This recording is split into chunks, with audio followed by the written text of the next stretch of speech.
Welcome to our family kitchen. இன்றைக்கி நம்ம என்ன பார்க்க போகிறோம் அப்படின்னா வர மல்லி சட்னி எப்படி செய்கிறதுன்னு பார்க்க போகிறோம். இப்போ அதுக்கு தேவையான பொருட்கள் என்னென்னு பார்க்கலாம்.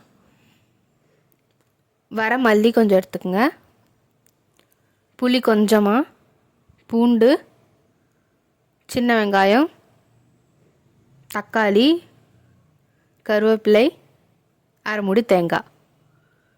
இப்போ செய்முறைக்கு போகலாம்.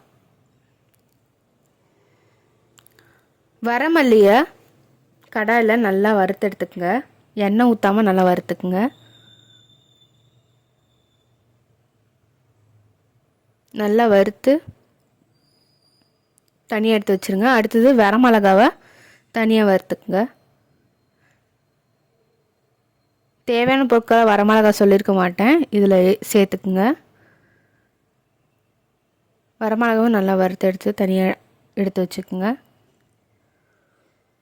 அடுத்தது சின்ன வெங்காயமும் பூண்டும் கொஞ்சமாக எண்ணெய் ஊற்றி நல்லா வணக்கிக்கங்க.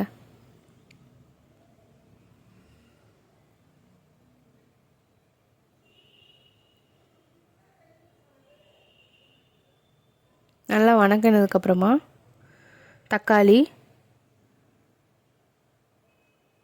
கொஞ்சமாக எண்ணெய் ஊற்றி நல்லா வணக்குங்க.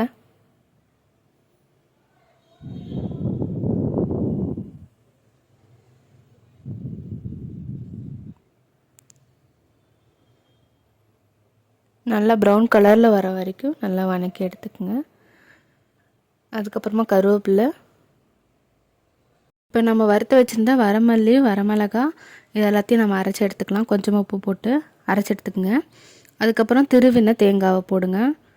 அது ரெண்டையும் அரைச்சதுக்கப்புறமா நம்ம வணக்கி வச்சு தக்காளி, வெங்காயம் அரைச்சி எடுத்துக்கோங்க.